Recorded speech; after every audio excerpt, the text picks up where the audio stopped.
When I first rolled back into Port Haven, the smell of salt and weathered rope hit me like a punch I didn't see coming, took me straight back to being a kid, trailing my dad as he hauled crab pots, his hands rough as the barnacles on the pilings.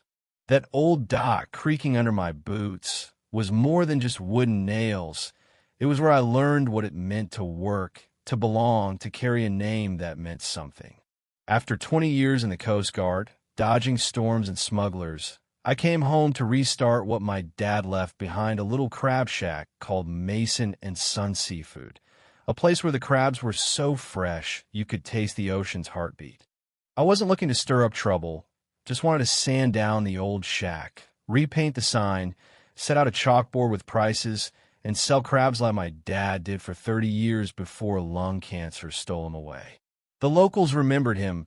Some even tipped their hats when I pulled up with my truck, but not everyone was thrilled. Enter Evelyn Stark, the HOA president of Port Haven, a woman who walked like she owned the tide itself, crisp blazer, pearl earrings, lips pursed like she'd just bitten into a bad oyster. Port Haven's a cozy coastal spot, full of retirees and weekend yacht folks, but Evelyn ran it like her personal kingdom, finding people for planting the wrong flowers or parking their boats a hair too close to the line. At first, things were quiet. I'd set up my buckets, crack shells with my knife, and chat with folks who'd stop by for a dozen blues. Then one morning, I found a letter taped to the shack, all official with that HOA letterhead, saying my crab stand violated some rule buried in their rulebook, Article 8, Section B, no commercial activity on community land. I laughed it off. This dock was my family's, deeded to us in '59, before the HOA even existed. I figured it was a mix-up, tossed the letter in a drawer, and kept cracking crabs. Big mistake. 3 days later, Evelyn marched down the dock, her heels stabbing the planks like she was declaring war. "You're running an illegal business," she snapped. Not even a hello. I leaned on my cooler, knife in hand, and said, "Ma'am, this is the same stand my dad ran for decades, on our private dock." She didn't blink. "This area is under HOA control now. No seafood vending, period. It attracts pests." Pests? That one cut deep my dad kept this place cleaner than a ship's deck. "This dock's mine," I told her. "Deeded before your HOA" was a gleam in anyone's eye. Her eyes narrowed. "Prove it, Mr. Mason, or I'll file a violation report." And just like that, she spun around and left, leaving me with a sliced thumb for my knife slipping and a fire in my gut I hadn't felt since facing down a storm in the Bering Sea.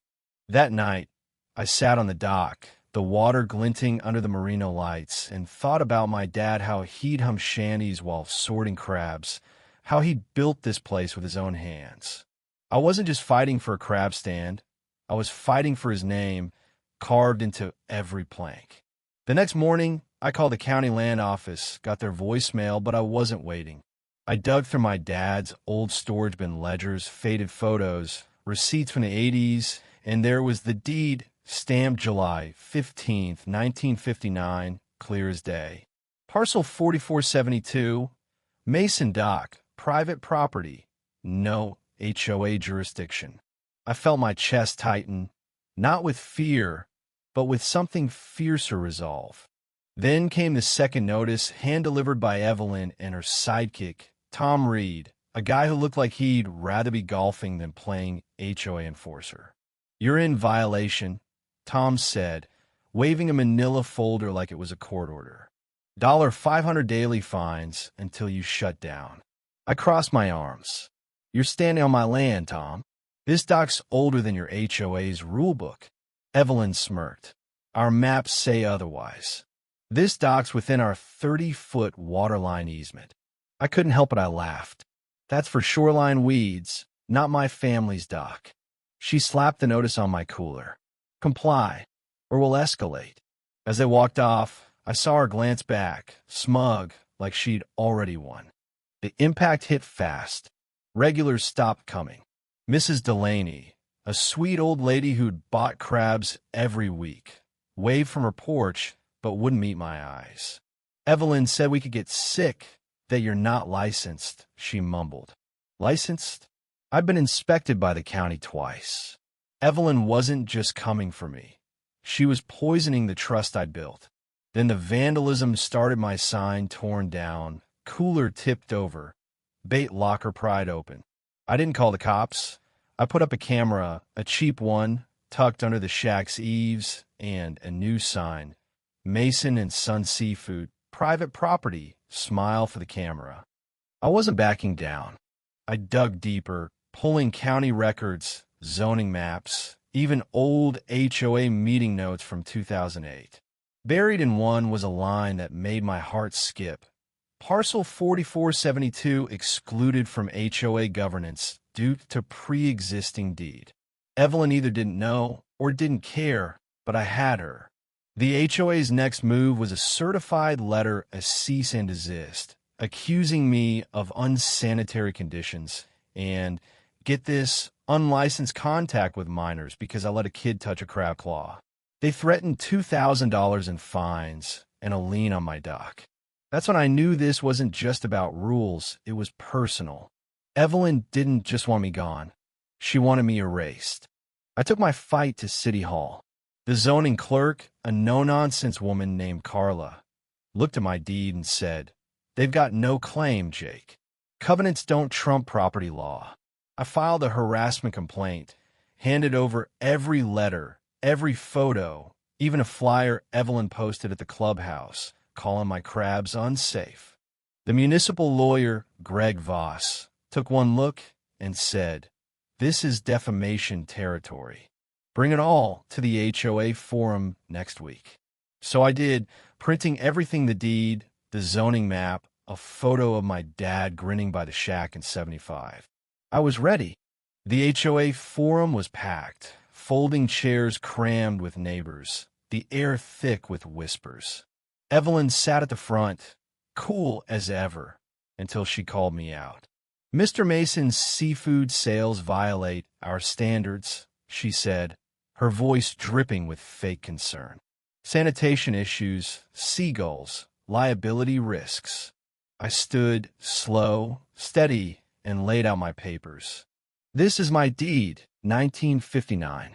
This is your own meeting note from 2008, excluding my dock. You have no power here." The room went dead quiet. Then someone clapped Mrs. Delaney, of all people, and soon half the place was on their feet. Evelyn's face went white, her hands gripping her clipboard like it could save her. The next day, customers came back. Mrs. Delaney bought a dozen, her smile shaky but real. "I'm sorry, Jake," she said. "I should have trusted you." But Evelyn wasn't done. A week later, a sheriff's cruiser rolled up, Evelyn trailing behind like a general. The deputy, a kid named Ryan, looked uncomfortable. "Got a complaint about an illegal business," he said. I handed him the deed, the county archive copy. He read it, glanced at Evelyn, and said, "Ma'am, this is private property. You'll need a court order." Evelyn's jaw locked, her voice low. "People are watching you, Jake." I grinned. They always have. Her power started to crack. Neighbors whispered about her meltdown at the forum, about the sheriff siding with me. Then came the second hearing, bigger, messier, with TV crews and bloggers. Other residents stood up a vet fine for a wheelchair ramp. A mom hassled over her kids' chalk drawings. Evelyn tried to defend herself, but when she pointed at me, screaming I'd staged everything, the room turned. She threw her papers, stormed out, and resigned the next day. No fanfare, just a line in the HOA bulletin. The dock became something bigger after that. I hosted crab boils, open to everyone, pay what you can, bring a chair. Kids ran around, guitars strummed, lanterns swayed. A local painter, Ms. Clara, did a mural on the shack. A blue crab, claws wide, with "Welcome Home" scrawled across it. A couple got married there, said it felt more alive than any venue. Even Daniela, a woman from another neighborhood, came by, fighting her own HOA battle over wildflowers. I gave her my lawyer's number, told her, "This doc's for anyone who's tired of being pushed around." Evelyn sent a letter once, and signed, slipped under a stone. "I thought I was protecting Port Haven," it read. "I see now I was wrong. I burned it.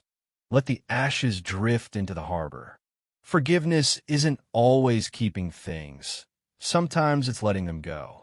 The doc's still here, 3 days a week now, selling crabs, hosting music, teaching kids how to tie knots. It's not just mine anymore, it's Port Haven's heart, beating loud. My dad would have loved it, not for the profit, but for the people. So what do you think? Was I right to fight? Or should I have folded to keep the peace? Ever had to stand up to someone like Evelyn in your town? Drop a comment, share your story, I'm all ears, and the crabs are still fresh.